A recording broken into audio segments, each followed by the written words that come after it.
दोस्तों, अस्थि विसर्जन किसी मृत व्यक्ति के दाह संस्कार के बाद किया जाने वाला एक अनुष्ठान है।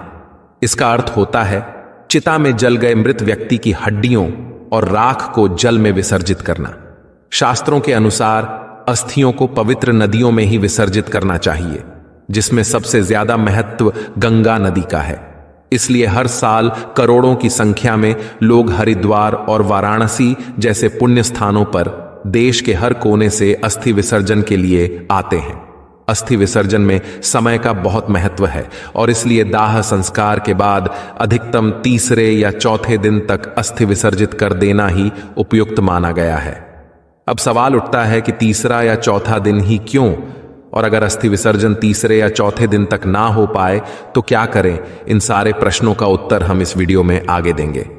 दोस्तों, अस्थियों का विसर्जन एक साधारण प्रक्रिया नहीं है। यह कार्य इतना महत्वपूर्ण है कि अगर इसे सही समय से सही नियम के साथ ना किया जाए तो आत्मा को मुक्ति नहीं मिलती। ऐसा इसलिए है क्योंकि धर्म ग्रंथों में कहा गया है कि भौतिक शरीर पंच महाभूतों अर्थात पंच तत्वों से मिलकर बना है। पृथ्वी, जल, अग्नि, वायु और आकाश। दाह संस्कार की क्रिया में जब शरीर को जलाया जाता है तो पृथ्वी, अग्नि, वायु और आकाश को अपना अपना तत्व वापस मिल जाता है, लेकिन जब तक जल तत्व को अपना अंश नहीं मिलता तब तक चक्र पूरा नहीं होता। और इसीलिए यदि अस्थि विसर्जन सही समय या नियम से ना किया जाए तो आत्मा को मुक्ति नहीं मिलती और ना ही वह नया शरीर धारण कर पाती है। तो आइए जानते हैं अस्थि विसर्जन से जुड़े विशेष नियम क्या हैं।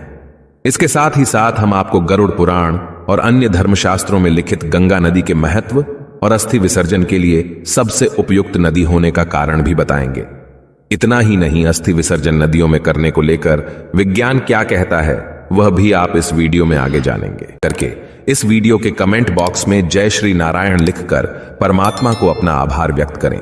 दोस्तों, हमारे हिंदू धर्म के 18 पुराणों में से एक गरुड़ पुराण में मनुष्य के जन्म और मरण से संबंधित समस्त रहस्यों का वर्णन किया गया है और इन्हीं विचित्र रहस्यों में है 3 दिन तक अस्थि संचयन करने का सही कारण, जिसके अनुसार मृत्यु होने के दूसरे, तीसरे या चौथे दिन तक अस्थि संचयन अर्थात अस्थियों को इकट्ठा कर लेना चाहिए। इसके बाद इन अस्थियों का विसर्जन 10 दिनों के भीतर ही कर देना चाहिए। आज समाज के बहुत से लोग इसका पालन भी करते हैं, लेकिन इसके पीछे का असली रहस्य केवल कुछ लोगों को ही पता है। गरुड़ पुराण में स्पष्ट लिखा है कि जिस व्यक्ति ने चिता को आग लगाई हो उसे अस्थियों का संचयन चौथे दिन करना चाहिए और अन्य लोग जिन्होंने चिता को मुखाग्नि नहीं दी है उन्हें अस्थियों का संचयन दूसरे या तीसरे दिन ही कर लेना चाहिए। धर्मशास्त्रों के अनुसार अंतिम संस्कार के 3-4 दिन के भीतर ही अस्थि एकत्रित कर लेना चाहिए, क्योंकि दाह संस्कार के दौरान मंत्रों के उच्चारण से अस्थियों में आकाश एवं तेज तत्वों की संयुक्त ऊर्जा विद्यमान हो जाती है, जिसका प्रभाव 3-4 दिनों के उपरांत कम होने लगता है, जिससे अस्थियों के चारों ओर निर्मित सुरक्षा कवच की क्षमता भी कम पड़ने लगती है। ऐसे में अनिष्ट शक्तियां या प्रेतात्माएं जो शमशान घाट में विचरण करती रहती हैं, अस्थियों पर कब्जा करके जीव को कष्ट देती हैं और ऐसा भी संभव है कि वो अनिष्टकारी शक्तियां उसके माध्यम से मृतक के परिजनों को भी कष्ट देने का प्रयत्न करें। इसलिए ऐसी स्थिति उत्पन्न होने से पहले ही अस्थियों को शमशान घाट से हटा लिया जाता है। लोगों का मानना है कि जिस व्यक्ति ने मुखाग्नि दी होती है उसे शमशान या अन्य अपवित्र स्थानों पर नहीं जाना चाहिए, क्योंकि वहां अनिष्टकारी शक्तियां उसको नुकसान पहुंचा सकती हैं। इसलिए आजकल आप लोगों ने भी देखा होगा कि मृतक के परिजन चिता की अग्नि शांत होते ही राख और अस्थियां लेकर घर लौट जाते हैं, जो कि व्यवहारिक दृष्टिकोण से सही भी लगता है। इसका एक कारण यह भी है कि आजकल शमशान घाट पर एक के बाद एक कई चिताएं जलाई जाती हैं। लोगों को चिता जलाने के लिए जगह ही नहीं मिलती।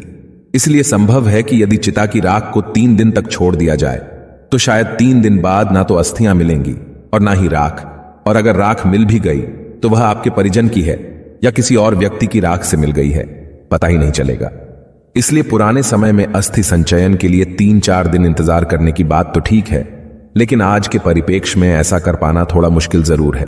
लेकिन दोस्तों, अस्थियां एकत्रित करने से पहले यह जान लेना जरूरी है कि जहां शव को अग्नि दी गई थी, अस्थियों को वहां से लाने से पहले विधिवत पूजा करना अनिवार्य है। फिर अस्थियों का संचयन करके उसे मिट्टी के पात्र में रखकर सफेद कपड़े से ढककर गंगा घाट ले जाना चाहिए। इसके पश्चात अस्थियों को दूध एवं जल से धुलकर चंदन लगाकर एक दोने में रखकर गंगा जी में विसर्जित कर देना चाहिए। जिस मृत प्राणी की अस्थि 10 दिन के अंतर्गत गंगा में विसर्जित हो जाती है, उसका ब्रह्मलोक से कभी भी पुनरागमन नहीं होता। गंगा जल में मनुष्य की अस्थि जब तक रहती है, उतने हजार वर्षों तक वह स्वर्गलोक में विराजमान रहता है। एक बात और है जो आपको ध्यान में रखना चाहिए। जिस दिन अंतिम संस्कार किया गया हो, उस दिन से लेकर अगले 13 दिनों तक, जब तक आत्मा के निमित्त किए जाने वाले श्राद्ध और पिंडदान पूरा नहीं हो जाता, तब तक घर में पवित्रता का वातावरण बनाकर रखना चाहिए। प्रमुख रूप से उस व्यक्ति को जिस व्यक्ति ने चिता को मुखाग्नि दी हो। इस अशौच काल के दौरान घर में पूजा पाठ या कोई मांगलिक कार्यक्रम इत्यादि नहीं किया जाना चाहिए। इसके साथ ही साथ घर के सारे सदस्यों को शारीरिक संबंध बनाने से भी दूर रहना चाहिए। इस दौरान मृतक को शुद्धता से बनाए गए उसकी रुचि का खाना और पानी पूरे 13 दिनों तक पीपल के पेड़ में बंधे मिट्टी के बर्तन में हर रोज देना चाहिए। इसके अलावा यह भी बताया गया है कि मृत्यु के दिन से 10 दिन तक किसी योग्य ब्राह्मण से गरुड़ पुराण सुनना चाहिए और ये पाठ उसी स्थान पर करें जहां अंतिम बार मृत व्यक्ति के शव को रखा गया था। साथ ही इसका भी ध्यान रखें कि यह पाठ सूर्यास्त से पहले ही खत्म हो जाए। धर्मशास्त्रों के अनुसार यदि किसी कारण अस्थि विसर्जन 10 दिनों तक ना हो पाया हो, तो अस्थि विसर्जन तीर्थ श्राद्ध पूर्ण होने के बाद ही किया जाना चाहिए। चलिए अब जानते हैं कि गंगा जैसी पवित्र नदियों में ही अस्थियों को विसर्जन क्यों किया जाता है। दोस्तों, मां गंगा में अस्थियों के विसर्जन को लेकर कई कथाएं प्रचलित हैं। इससे जुड़ी पौराणिक मान्यताओं की एक कहानी आप में से कुछ लोगों को शायद पता होगी। अगर नहीं तो आइए जानते हैं। इस पौराणिक कथा के अनुसार राजा शांतनु और मां गंगा का विवाह हुआ। जब मां गंगा से राजा के पुत्र पैदा हुए तो एक एक करके पूरे 7 पुत्रों को माता गंगा ने गंगा नदी में प्रवाहित कर दिया। राजा यह सब देखकर भी वचन में बंधे होने के कारण मां गंगा को नहीं रोक सके। लेकिन जब 8वें पुत्र की बारी आई तो उन्होंने ऐसा करने की वजह पूछी, जिस पर मां गंगा ने उत्तर दिया कि जिन 7 बच्चों को उन्होंने गंगा नदी में प्रवाहित किया था, वह सब देवता थे जो श्राप के कारण मृत्यु लोक में जन्मे थे। उनके उद्धार के लिए गंगा नदी में विसर्जित करना ही एकमात्र उपाय था। इसी मान्यता के अनुसार अस्थियों को गंगा नदी में विसर्जित किए जाने का प्रचलन शुरू हुआ। विज्ञान के अनुसार अस्थि विसर्जन नदियों में होने के कुछ लाभ भी हैं। इससे जल को पोषक तत्व मिलते हैं, मृदा की उर्वरा शक्ति बढ़ती है, जो खेती के लिए अच्छा है। अस्थि विसर्जन से पानी की गुणवत्ता में भी सुधार होता है। तो दोस्तों, आशा है कि आपको यह बात समझ में आ गई होगी कि धर्म ग्रंथों में अस्थियों का संचयन 3 दिन के अंदर ही किए जाने के लिए क्यों कहा गया है, और फिर उन अस्थियों को गंगा नदी में ही प्रवाहित करने को इतना महत्व क्यों दिया गया है। अगर ये बातें आपको समझ आई हों तो वीडियो को लाइक करें।